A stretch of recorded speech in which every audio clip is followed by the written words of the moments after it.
ধরেন যে মুক্তিযোদ্ধা পরিবারের সন্তান বা মুক্তিযোদ্ধা জামাত ইসলামী করতে পারবে না, যে প্রশ্ন উঠেছে এখন, কে কোন দল করবে কি করবে না করবে এটা সে একদম ব্যক্তিগত বিষয়, সাংবিধানিক অধিকার, আমি এটা করবো এটা আমি করবো না। কিন্তু যে বিষয়টা এটা আসলে তুষার ভাই বললেন যে আবেগের বশবর্তী হয় বা আবেগ এখানে এসেছে। আবেগ থেকেই বলেছে। হ্যাঁ, সেটাই। আপনি আইনের বিষয়ে কিছু বলবেন কিনা, মানে সাংবিধানিক কোনো অধিকার তো সবই অবশ্যই বলে তার আছে। ফেলাইছে, বলে ফেলছে। সব বলে ফেলছে, আচ্ছা, রাখে নাই কিছু।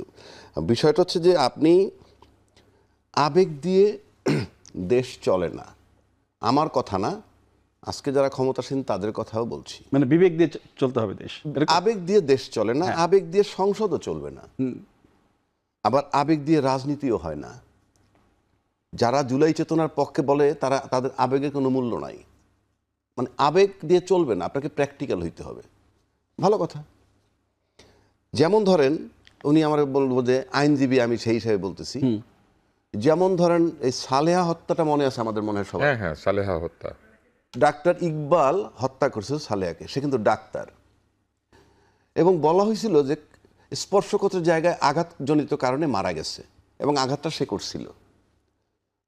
তার জন্য যখন মার্সি চাওয়া হইল, তখন সম্ভবত শহীদ জিয়াউর রহমান সাহেব ক্ষমতায়, আমার যতটুকু মনে পড়ে, সে কিন্তু মার্সি পায় নাই। কেন পায় নাই জানেন?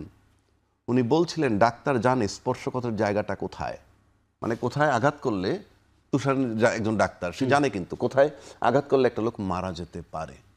একইভাবে ফজলুর রহমান সাহেব একজন শিক্ষিত লোক, উনি একজন লয়ার, সুপ্রিম কোর্টের প্র্যাকটিসিং লয়ার। উনার বোঝা উচিত, জানা উচিত কি বলা উচিত কি বলা উচিত না।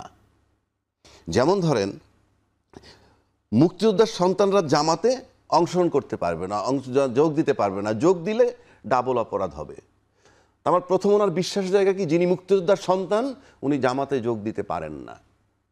আর যদি মুক্তিযোদ্ধার সন্তান সত্যি সত্যি জামাতে যোগ দিয়ে থাকেন, তাইলে পরে সেটা ডাবল অপরাধ। উনি একটা তালিকা করুন না, কোন কোন মুক্তিযোদ্ধার সন্তান, কারণ মুক্তিযোদ্ধার লিস্টেড জানা, কোন কোন মুক্তিযোদ্ধার সন্তান জামাতে যোগ দিছে খুঁজে বের করেন। মুক্তিযোদ্ধার কোটি কোটি নাই, লিমিটেড। তো মুক্তিযোদ্ধার সন্তান কারা কারা যোগ দিছে, আমি বলছি এটা হাইপোথেটিক্যাল, মানে বিষয়টা এরকম হইতে পারে। 2 নম্বর আসেন, ওটা টাচ করে গেছে স্যার, মুক্তিযুদ্ধের দল কোনটা? মুক্তিযুদ্ধের সময় 2টো দল ছিল, একটা রাজাকারের দল যেটা বলি আমরা জামাত, আর একটা ছিল আওয়ামী লীগ। মানে বড় বড় মোটা দাগে, মোটা দাগে এই 2টা দল ছিল। এই আওয়ামী লীগ মুক্তিযোদ্ধার দল হিসেবে পরিচিত, আর কোনো দল ছিল না, সেকেন্ড কোনো দল ছিল না। সেই দলের থেকে লোক যখন চলে যায় অন্য দলে, এই ফজলুর রহমান সাহেব এই ছাত্রলীগের আওয়ামী লীগের লোক চলে গেছেন, এখানে হাবিবুর রহমান সাহেব উনি চলে গেছেন, মুক্তিযোদ্ধার দল ত্যাগ করেছেন তারা, হরহামেশা এরকম ঘটেছে, আমি সেটাই বলছি। আবার মুক্তিযোদ্ধার দল ত্যাগ, যদি বিএনপি মুক্তিযোদ্ধার দল, সেখান থেকে কিন্তু ওই যে আওয়ামী লীগের সময় শেষ পর্যন্ত গিয়ে নৌকায় উঠলেন কে, ওই যে কি যে মেজর, সাম মেজর, আমি ভুলে গেলাম। বিএনপি মুক্তিযোদ্ধার দল কিভাবে? না না, আমি বলছি বিএনপিও তো মুক্তিযোদ্ধার দল, পরবর্তীকালে জি, সেখান থেকেও তো ওই যে মেজর যোগ দিল গিয়ে নৌকায়, শেষ পর্যন্ত নামটা কি, আওয়ামী লীগের মেজর, যাই হোক, আচ্ছা, সে পরে নৌকায় এমপিও হয়েছে ওখান থেকে গিয়ে। আবার ওখান থেকে চলে গেল মেজর জেনারেল ইব্রাহিম, সেও চলে গেছিলেন। আচ্ছা, গেল। আবার বিএনপি থেকে রাজাকারের দলে চলে গেল মেজর আখতারুজ্জামান এবং কর্নেল অলি। এগুলো কি অপরাধ না? তাইলে এগুলো তো অপরাধ। 3 নম্বর আসেন, রাজাকার দলটা কিন্তু শেষ পর্যন্ত ফাইনালি বিরোধিতা করতে করতে করতে করতে ইভেন জামাতের মধ্যে যিনি, জামাতের আমিরও নাকি জাসদ করতেন। হ্যাঁ, জাসদ।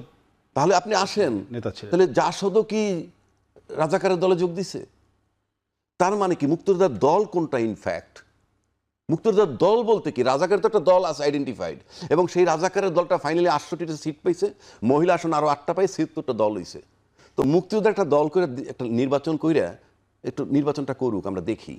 মানে এই যে মুক্তিযোদ্ধা ডিভিশন, আপনি কি কল্পনা করতে পারেন আজকে 55 বছর পর এসে আমরা এখানে 71 সাল, 52 সাল, 47 সাল, 24 সাল, 90 সাল এই নিয়ে আলাপ, রাষ্ট্রের কি হচ্ছে রে ভাই? এই কি নিয়ে রাষ্ট্রের কি হচ্ছে? শুধু এখানে না, এই নিয়ে সারা দেশে এইসব নিয়ে আলোচনা হচ্ছে, মানে এই বিষয়, এটি তো একটা মীমাংসিত বিষয় 71 সালে, তা সেই আমি মীমাংসিত আনছি বিষয় কেন? কেন এরকম বিতর্কিত হচ্ছে? Because all fools are there, they are spending time. আমার কাছে মনে হয় যে অন্য কিছু আড়াল করে রাখা। আপনি বলেন তো আমার বিদেশ নীতি কি? আপনি বলেন তো আমার প্রতিটা সরকার এসে তো পরিষ্কার বলে আমার বিদেশ নীতি এই, আমার অর্থনীতি এই, আমার গার্মেন্টস সেক্টরের জন্য আমি লোক পাঠাইছি আমার গার্মেন্টস যাতে বাইরে বেশি যায়, আমার ম্যান পাওয়ার এক্সপোর্ট করবো যাতে বেশি যায়, আমার বিদ্যুতের মূল্য, আমার তেলের মূল্য, আমার খাদ্যদ্রব্যের মূল্য। এই যে আমরা লোকের কথা বলি, যে ওই একটা কথা বলছে তুষার, যে জামাতের ঘর মানে কি ডাকাতের হতে পারে না, হতে পারে ভালো লোকের ঘরে ডাকাত। এই যে সাগররুনি হত হইলো ফর এক্সাম্পল, সাগররুনিতে কোনো হয় মুক্তিযোদ্ধার সন্তান কিংবা রাজাকারের সন্তান, হট এভার ইট ইজ, সে তো আমাদের সন্তান, সে তো খুন হলো। আর তাকে যে খুন করলো এরা কারা? এরা কোনটা মুক্তিযোদ্ধা কোনটা রাজাকার? কথার কথা বলছি। এই ডিভিশনটা আমার কাছে মনে হয় আমাদের মতো বোকা। আপনি প্রতিবেশী যে 6 মাস থাইকে আইসা পার্লামেন্ট দেখে আসেন, সেখানে যদি 47 নিয়ে কোনো কথা হয় কিনা, এই যে পার্টিশন হয়েছে কোনো কথা হয় কিনা, আপনি যাইয়ে দেখে আসেন। আচ্ছা, জি। আমরা কেন এখানে থাকতেছি? আমাদের মানে ইয়েটা কথা। এখন আসেন, উনি যেহেতু মুক্তিযোদ্ধার পক্ষে থাকেন, আই সাপোর্ট হিম, সে যা বলছেন সব ধরে নিলাম। মুক্তিযুদ্ধের প্রতি এত সম্মান ওনার, মুক্তিযুদ্ধের মহানায়ক যিনি বঙ্গবন্ধু, উনি তো ওনাদের নেতা ছিলেন। এই সংবিধানের 4-এর ক মোতাবেক আজকে পর্যন্ত যেহেতু সংশোধন হয় নাই, বঙ্গবন্ধুর ছবি সর্বত্র ঝোলার কথা। হ্যাঁ, গণভবন বঙ্গভবন সর্বত্র, সেটা যে ঝুলতেছে না, উনি কি কোনো কথা বলছেন? কেন বলেন না? উনি মুক্তিযুদ্ধের জন্য এত জান দেন। আমি তোকে প্রশ্ন আজকে তাকে এটা থ্রো করে দিলাম, আপনি কালকে পার্লামেন্ট উত্থাপন করবেন কেন আপনি মহানায়ককে সম্মান করেন না, আপনি কার ছেলে গিয়ে জামাতে যোগ দিতেছে সেটা নিয়ে আপনি বড় আলাপ করেন। এই সংবিধানের 6ষ্ঠ তফসিলে আছে যুদ্ধের স্বাধীনতার ঘোষক বঙ্গবন্ধু। বঙ্গবন্ধু ঘোষক না জিয়া ঘোষক, এটা আমার সাবজেক্ট নয় এই মুহূর্তে, কিন্তু এই মুহূর্তে আমার কাছে এই বইটা।